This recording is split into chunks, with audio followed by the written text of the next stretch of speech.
नमस्कार, सगळ्यांचं स्वागत आहे स्टडी स्पेस मराठीवर। तर आज आपलं असं कोणतं थिअरटिकल लेक्चर नाहीये, तर आज आपण एक असा टॉपिक कव्हर करतोय ज्याच्यावर तुम्हाला एक प्रश्न तर हमखास दिसणार आहे। मग ते एमपीडब्ल्यू असो, आरोग्य सहाय्यक असो, एएनएम, जीएनएम, जेवढी तुमची आरोग्याची पदं आहेत, आणि हे फक्त नवी मुंबईसाठी नाही म्हणते मी, तुमच्या सगळ्याच परीक्षांसाठी किंवा जे वेगवेगळी पोस्ट असतात त्याच्यामध्ये, म्हणजे आरोग्य डिपार्टमेंट मधले, आणि त्यासोबत आता आगामी काही भरती येतील, आरोग्य विभागाची भरती येईल, तर या सगळ्यांसाठी असं हे उपयुक्त छोटंसं सेशन असणार आहे। याच्यामध्ये आज आपण कशाबद्दल बोलणार आहोत, तर IMR बद्दल बोलणार आहोत, MMR बद्दल बोलणार आहोत, निओनेटल मॉर्टॅलिटी रेट बद्दल बोलणार आहोत, आणि जनरल फर्टिलिटी रेट बद्दल बोलणार आहोत, आणि अजूनही काही बाबी आहेत तर त्या मी पुढच्या अजून एका व्हिडिओमध्ये तुम्हाला कव्हर करून देईल। इथं डेटा भरपूर आहे, ठीक आहे। सगळं जर काढायला गेला तर याच गोष्टीवर दोन ते तीन तासाचं लेक्चर बनेल, पण आपल्याला आता सध्याला एवढ्या सगळ्या कंटेंटची गरज नाहीये। तुम्हाला जेवढा कंटेंट गरजेचा आहे, तुम्हाला जेवढी माहिती गरजेची आहे, तुम्हाला जेवढ्या माहितीवर प्रश्न विचारला जाऊ शकतो, तर एवढीच माहिती घेऊन मी तुमच्या समोर आलेली आहे। तर सगळ्यांनी हा जो व्हिडिओ आहे तर तो शेवटपर्यंत बघा। नक्कीच तुमचा एक तरी मार्क्स जो आहे, एक तरी प्रश्न जो आहे कव्हर होतोय, म्हणजे 2 मार्क्स तुम्ही याला म्हणू शकता, ठीक आहे। शब्दशः अर्थ घ्यायची काहीच गरज नाहीये। तर इथं एवढं समजून घ्या की एक प्रश्न तुमचा बनणार म्हणजे बनणार, तर लक्षपूर्वक व्हिडिओ बघा। जर वही पेन असेल तर स्वतः सुद्धा तुमच्या वहीमध्ये नोट करून घ्या, आणि नसेल नोट करून घ्यायचं तर study space Marathi Telegram channel join करा। तिथं ही जी आजची PDF आहे ती तुम्हाला मिळणार, आणि मला 101% माहिती आहे हे शिकवून झाल्यावर तुम्ही सगळे PDFच्या शोधात जाणार, तुम्हाला नाहीतर तुम्ही लिहून घेणार, कारण की एवढा महत्त्वाचा डेटाच आहे। ठीक, चल सुरुवात करूया आपण। तर आज आपण पहिल्यांदा काय बघतोय, दिसतंय का रे तुम्हाला हे? ठीक आहे, दिसतंय का? जर नसेलच दिसत तर आपण ते अशा पद्धतीने सुद्धा घेऊ शकतो जेणेकरून ते तुम्हाला दिसेल, ठीक आहे। ते आपण कितीही मोठं करू शकतो, तर ते तर दिसणारच। ठीक, चला तर आता हे तर दिसतंय।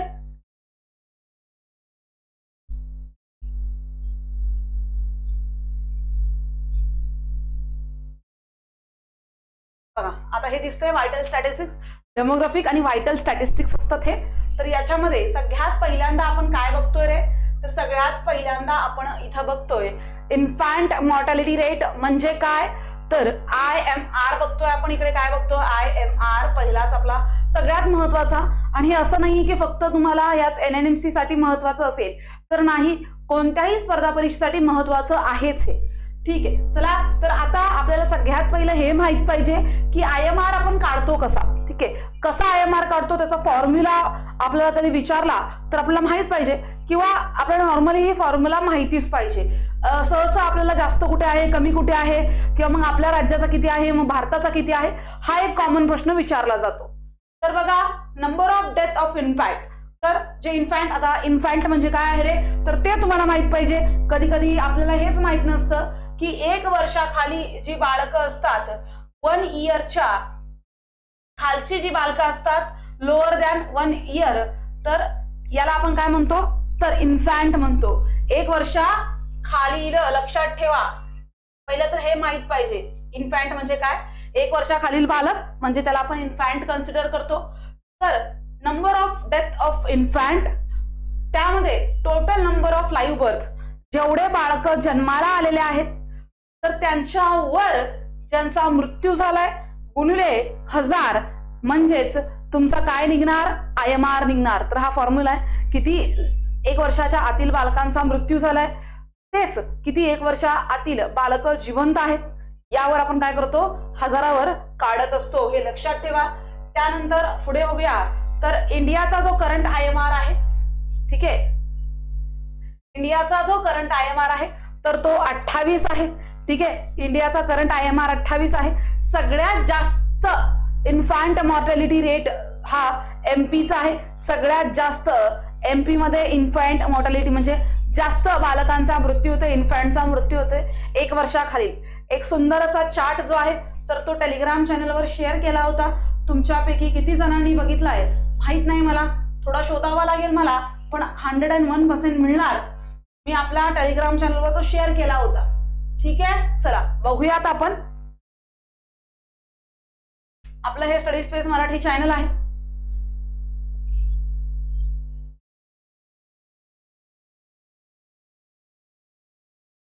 तुमच्या महत्वाचं सगळं काही शेअर करत असते मी इथं. मरासमस, कौशी वारकर,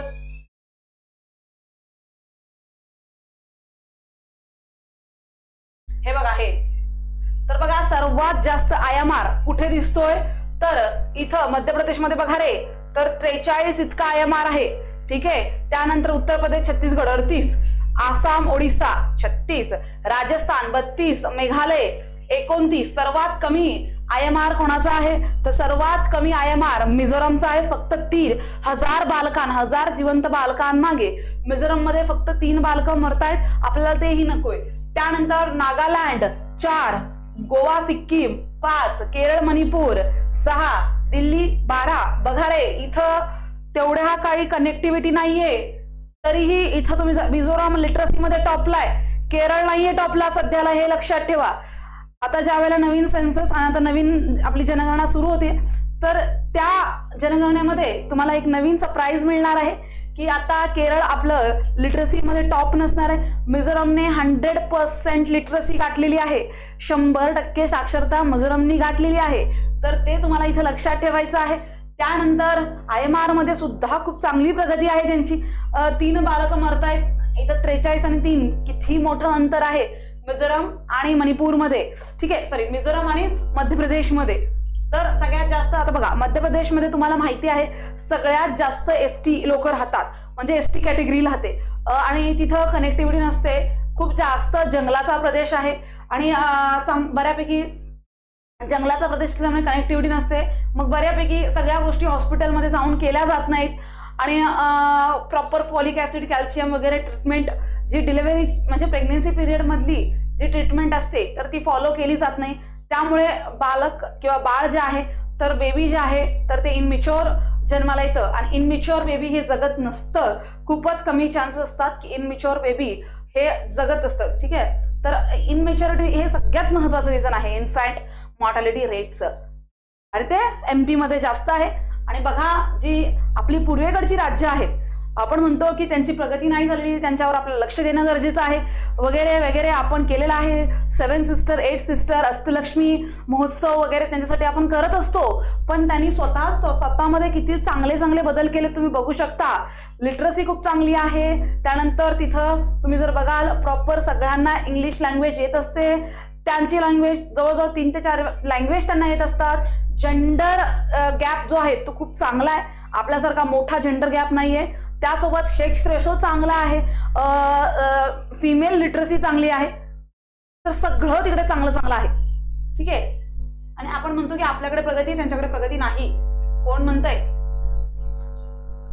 ठीक आहे. तर हे झालं. तर most common cause of IMR. तर IMRचा मोस्ट कॉमन कॉज काय आहे? ठीक आहे, IMRचा मोस्ट कॉमन काय आहे तर प्रीमॅच्युरिटी. हे लक्षात ठेवा. तुम्हाला कधी विचारलं की इन्फॅन्ट मॉर्टॅलिटी म्हणजे लहान 1 वर्षाखालील बालकाचा मृत्यू होण्याचं सगळ्यात महत्वाचं कारण काय आहे तर ते इनमॅच्युरिटी आहे आणि ते मध्य प्रदेशमध्ये जास्त बघायला मिळतं. त्यानंतर वर्ल्ड वाईड, आता हे झालं आपल्या भारतातलं, हे भारतातलं झालं most common cause. World wide common cause काय आहे तर निमोनिया. ठीक आहे, निमोनिया हे इन्फॅन्ट मॉर्टॅलिटीचं सगळ्यात महत्वाचं एक रिझन आहे वर्ल्ड वाईड, भारतात आणि वर्ल्ड वाईड दोन्हीही लक्षात ठेवा. त्यानंतर पुढे बघा लोएस्ट IMR हा केरळाचा आहे. तुम्ही बघू शकता फरक आपण राज्यानुसार. इथं खरं तर आता नवीन आकडे येते मी तुम्हाला दिलेले आहे. इथं तुम्ही केरळाचं सुद्धा बघू शकता आणि इथं कुठे गेलं केरळचा बघा. इथं राज्य वाईज हे मोठे छोटे राज्य आहेत ना, हे सगळे छोटे राज्य आहेत. तुम्हाला सरळ सरळ प्रश्न येतात. मिझोराम, नागालँड, गोवा, सिक्कीम, मणिपूर ही सगळी छोटी छोटी राज्य आहेत. त्यामुळे मोठ्या राज्यांचा विचार कधीतरी करत चला. का? कारण की बऱ्याचशा एक्झाम्स मध्ये छोट्या राज्यांवर तेवढा भर दिला जात नाही, डायरेक्टली तुम्हाला मोठ्या राज्यावर प्रश्न येत असतो. तर अगदीच तुम्हाला लक्षात ठेवायचं तर मिझोराम आणि केरळ मोठ्या राज्यामध्ये पहिला आहे, त्याचा कमी आहे. ठीक आहे, हे लक्षात ठेवा. कशा पद्धतीने अभ्यास करायचा हे सुद्धा आपल्याला थोडंसं समजून घेणं गरजेचं आहे. यालाच पेपर अनालिसिस म्हणतात. मोठ्या राज्यामध्ये सगळ्यात लहान आहे आणि मिझोराम नॉर्मली तुम्हाला टॉपला दिसतंय. आता मग तुम्हाला इथं महाराष्ट्राचा IMR जो आहे तो माहित पाहिजे आणि इथं मी जागा ब्लँक सोडली आहे तर ती मी भरणार, तुम्हाला भरायला नाही सांगत, डोंट वरी. तर इथं आपल्या महाराष्ट्राचा IMR हे का बँक सोडले तुम्हाला लक्षात राहावं म्हणून. तर महाराष्ट्राचा IMR जो आहे तर तो 16 आहे. Very very very very IMP very very very questionable हे जे आहे पॉइंट आहे. तर महाराष्ट्राचा इन्फॅन्ट मॉर्टॅलिटी रेट किती आहे रे, तर 16 आहे. कळलं, किती, 16 आहे. तर आय होप तुम्हाला IMR व्यवस्थित समजला असेल. काही जरी डाऊट असेल तर मॅम मला हे समजलं नाही कमेंट मध्ये बिनधास्त विचारा. चला, तर आता थोडंसं निओनेटल मॉर्टॅलिटी रेट कडे जाऊया आपण. तर हा निओनेटल मॉर्टॅलिटी रेट आहे. पहिली गोष्ट निओनेट म्हणजे काय हे समजलं पाहिजे. ठीक आहे, निओनेट म्हणजे काय समजलं पाहिजे. तर निओनेट म्हणजे 0 ते 7 दिवसाचं जे बाळ असतं त्याला निओनेट म्हणतात. न्यूबॉर्न निओनेट म्हणजे 0 ते 7 महिने 0 ते 7 दिवसाचं जे बाळ असतं, 0 ते 7 दिवसाचं बाळ म्हणजेच काय असतं, निओनेट असतं. तर इथं निओनेट death of neonate 0 to 7 days. तर मोस्ट कॉमन कॉज ऑफ निओनेट काय आहे, सगळ्यात महत्वाचं कारण काय आहे निओनेटचं, तर वन्स अगेन प्रीमॅच्युरिटी, इनमॅच्युअर बेबी डिलिव्हर होणं आणि त्यानंतर त्याची डेथ होते. त्यामध्ये इथं सुद्धा तेच आहे. आणि त्यानंतर कंजक्टिव्हायटिल जे अबनॉर्मॅलिटीज असतात वेगवेगळी, तर बघा स्पायनल कॉर्डच्या वगैरे वेगवेगळ्या न्यूरोलिगल ह्या वेगवेगळ्या कंजक्टिव्हाल अबनॉर्मॅलिटी असतात, तर त्यामुळे सुद्धा डेथ होत असते. कळलं. तर अशा प्रकारे most common cause neonatal mortality रेटचा प्रीमॅच्युरिटी आहे ना, अबनॉर्मॅलिटीज आहे. तर इथं सुद्धा तुम्ही जर बघा हा फॉर्म्युला बघून घ्या पहिले. तर फॉर्म्युला जर तुम्ही पाहिलं तर नंबर ऑफ निओनेट डेथ, तर किती निओनेटची डेथ होत आहे, total number of birth of neonate, 0 ते 7 दिवसाच्या बाळांचा जन्म, total number of neonate, birth of neonate आणि त्यामध्ये डेथ किती निओनेटची होती आहे. ठीक आहे, तर हा फॉर्म्युला थोडासा लिहून घ्या. तर total number of neonate death upon total number of birth of neonate आणि इथं इंटू 1000 असं जर तुम्ही केलं तर तुम्हाला कळतं की किती आपल्याकडे निओनेटल डेथ होत आहे, तर किती आपला निओनेटल डेथ रेट आहे. तर अशा प्रकारे पहिली गोष्ट हे समजून घ्या की निओनेट म्हणजे किती दिवसाचं बाळ असतं. चला पुढे बघूया आपण. पुढचा आपला पॉइंट हाच आता आपला लोएस्ट आणि हायेस्ट बघावा लागेल ना. तर बघा इंडियाचा करंट NMR काय आहे, तर करंट NMR जो आहे तर तो 20 आहे. लक्षात ठेवा इंडियाचा करंट NMR काय आहे, तर 20 आहे. ठीक आहे, काय तर 20 NMR आहे. त्यानंतर इथं हायेस्ट वन्स अगेन MP चाच आहे 31. ठीक आहे, 31 आहे अपॉन 1000, हजारावर 31 आहे. ओव्हरऑल इंडियाचा 20, मध्य प्रदेशचा वन्स अगेन हायेस्ट जो की 31 आहे. त्यानंतर पुढे लोएस्ट NMR जो आहे तो केरळाचाच आहे 4. ठीक आहे, लोएस्ट इथे सुद्धा कोणाचा आहे, तर केरळाचाच आहे. तो किती आहे रे, तर तो 4 आहे. समजून घ्या. आता परत एकदा महाराष्ट्राची जागा ही वॅकंट सोडलेली आहे. ठीक आहे, परत एकदा महाराष्ट्राची जागा ही वॅकंट सोडलेली आहे. तर मग काय असेल महाराष्ट्राचा रेट, निओनेटल मॉर्टॅलिटी रेट महाराष्ट्राचा काय आहे, तर बघा महाराष्ट्राचा हा 11 निओनेटल मॉर्टॅलिटी रेट आहे. NMR. ठीक आहे, NMR किती आहे, तर 11 आहे. समजून घ्या. ठीक आहे, किती रे, तर 11 निओनेटल मॉर्टॅलिटी रेट आहे. तर अशा प्रकारे तुम्हाला हे समजून घ्यायचं आहे. तर लोएस्ट केरळ आहे.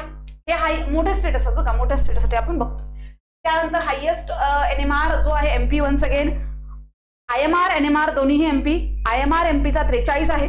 ठीक आहे, आणि त्यानंतर NMR 31 आहे. चलो नेक्स्ट. तर आता लेट निओनेट सारखी सुद्धा कन्सेप्ट असते. लेट निओनेट म्हणजे काय समजून घ्या. What is meaning of late neonate. Late neonate म्हणजेच 7 ते 28 दिवसाचं बाळ.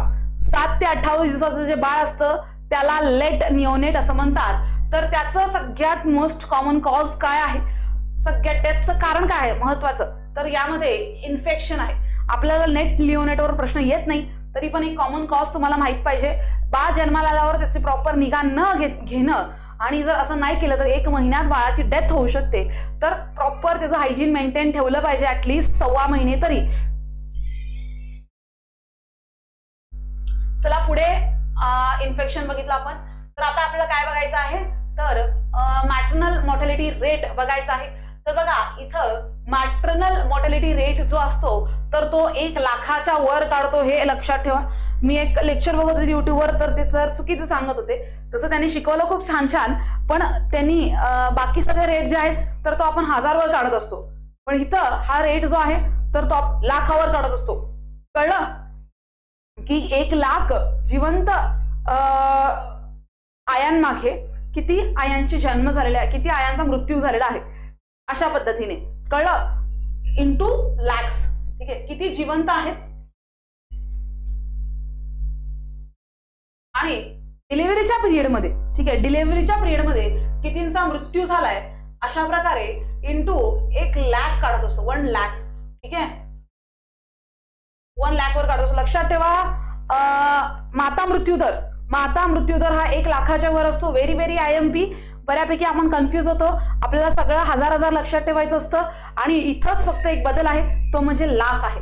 ठीक आहे, चला तर इथं मॅटर्निटी मॉर्टॅलिटी रेट MMR जो आहे तर त्याचा मोस्ट कॉमन कॉज काय आहे. ठीक आहे, मोस्ट कॉमन कॉज काय आहे मॅटर्निटी मॉर्टॅलिटी रेटचं, तर ते आहे PPH, पोस्ट पार्टम हेमरेज. हे खूप IMP आहे, क्वेश्चनेबल आहे, प्रश्न 100% येणार. तुमचं काम आहे, तुम्ही या सगळ्या गोष्टीतून जाणार. तर MMRचं मोस्ट कॉमन कॉज काय आहे, तर पोस्ट पार्टम हेमरेज. कळलं, लक्षात ठेवा. तर इंडियाचा करंट IMR जो आहे तर तो 97 आहे. ठीक आहे, इंडियाचा करंट IMR जो आहे तर तो 97 आहे. कळलं. आणि जर तुम्ही महाराष्ट्राचा बघाल तर सॉरी IMR नाही MMR. ठीक आहे, याच्या आधी तो 103 होता. हे आकडे 2020 चे आहेत बरं का, हे आकडे 2020 चे आहेत. तर 2020च्या आकड्यानुसार तो 97 आहे. त्याआधी तो 103 होता. आणि महाराष्ट्राचा IMR जो आहे, इकडे घेते मी. ओके, महाराष्ट्राचा जो MMR आहे, सारखा IMR येते, महाराष्ट्राचा जो MMR आहे तर तो 33 आहे. तर प्रत्येक लाख जिवंत आयांमागे, ओके, मातांमागे 33 मृत्यू होत आहेत मातांचे. ठीक आहे, तर तो आपला 28 पर्यंत आणायचा आहे, त्यानंतर 25 पर्यंत आणायचा आहे, 20 पर्यंत आणायचं आहे. हे आपलं टार्गेट पुढे पुढे राहत राहणार. तर तुम्हाला ऍटलीस्ट एवढं माहित पाहिजे की महाराष्ट्राचा MMR जो आहे तर तो 33 आहे. कळलं. त्यानंतर इथं पुढे, ठीक आहे, चला तर इथं आपण एक काम करूया, जनरल फर्टिलिटी रेट बद्दल बघूया. परत एकदा मी तुम्हाला त्याच्याबद्दल सगळी माहिती जी सांगणार आहे. ओके, जनरल फर्टिलिटी रेट किंवा मग टोटल फर्टिलिटी रेट आपण असं काढत असतो. तर बघा इथं इंडियाचा जो टोटल फर्टिलिटी रेट आहे तर तो 2.0 आहे. ठीक आहे, इंडियाचा टोटल फर्टिलिटी रेट 2.0 आहे. त्यानंतर महाराष्ट्राचा फर्टिलिटी रेट जो आहे तो 1.6 आहे. एक लक्षात ठेवा, अजूनही काही ठिकाणी 1.9 आहे, पण हे आकडे 2018चे आहेत. 2020च्या आकड्यानुसार, ठीक आहे, 2020च्या आकड्यानुसार 1.6 आहे महाराष्ट्राचा फर्टिलिटी रेट. तर हे झालं महाराष्ट्राचं आणि भारताचं. तर तुम्हाला यासोबत लगेचच्या लगेच लोएस्ट सुद्धा माहित पाहिजे आणि हायेस्ट सुद्धा माहित पाहिजे. कळतंय, लोएस्ट आणि हायेस्ट माहित पाहिजे, महत्वाचं आहे ना. तर बघा लोएस्ट जो आहे तो 1.1 एवढाच कोणाचा आहे तर सिक्कीमचा आहे. सगळ्यात कमी फर्टिलिटी रेट हा कोणाचा आहे तर सिक्कीमचा आहे. कळलं. त्यानंतर सगळ्यात जास्त जो आहे 3.4 एवढा फर्टिलिटी रेट कोणाचा असेल रे, तर बोलो भैया किसका रहेगा, बिहार का रहेगा. ओके, तर इनका रहेगा. ठीक आहे, तर कुछ समझ के आया की नाही, असंच आहे का रे, जाऊ दे आपल्याला नाही जमत. तर बघा बिहारचा जो फर्टिलिटी रेट आहे तर तो हायेस्ट आहे 3.4. जिथे लिटरसी कमी असणार तिथे फर्टिलिटी जास्त असणार. हे टोटल इक्वली अपोजिट तुम्हाला बघायला मिळतं. ठीक आहे, वाईस वर्सा. कळलं. तर इथपर्यंत हे तुम्हाला एक छोटीशी माहिती माझी. तसा व्हिडिओ मोठा झाला, मला एवढा मोठा करायचा नव्हता, पण तू माहिती देणं गरजेचं आहे. तर नवी मुंबई महानगरपालिकेच्या आपल्या अशा सुंदर सुंदर बॅचेस आहेत, आवडल्या तर नक्की आपलं ऍप जे आहे तर ते डाउनलोड करा आणि आपली आरोग्य सहाय्यक महिला आणि बहुउद्देशीय आरोग्य कर्मचारी हुताप MPW ची बॅच आहे. तर नक्कीच तुम्ही ऍप डाउनलोड करा स्टडी स्पेस मराठी आणि 60 पैकी 60च्या तयारीसाठी सगळ्यांनी जॉईन करायचं आहे. बॅचची प्राइस जी आहे ती फक्त आणि फक्त 199 रुपयेच आहे, नथिंग. त्यानंतर ANM GNM ची सुद्धा आपली फक्त ई बुक आहे. ठीक आहे, तुमचे सगळे टॉपिक जे आहेत तर ते ई बुक मध्ये मी कन्वर्ट करून दिलेले आहेत, तर तुम्ही ते सुद्धा घेऊ शकता. याची प्राइस जी आहे ती 499 रुपये ओनली, कारण की मेहनत भरपूर लागली आहे. तर अशा प्रकारे पुढे आपल्या वेगवेगळ्या ह्या सुद्धा कक्ष सेवकच्या आहेत, कक्ष सेविका आहे, शस्त्रक्रिया सहाय्यक, ऑपरेशन थिएटर असिस्टंट साठी अंगणवाडी मुख्य सेविका. तर अशा प्रकारच्या आपल्या बॅचेस आहेत, तुम्ही ऍप डाउनलोड करून तिथं बघू शकता. पहिला आपल्या बॅचचं नाव वाचा मगच घ्या.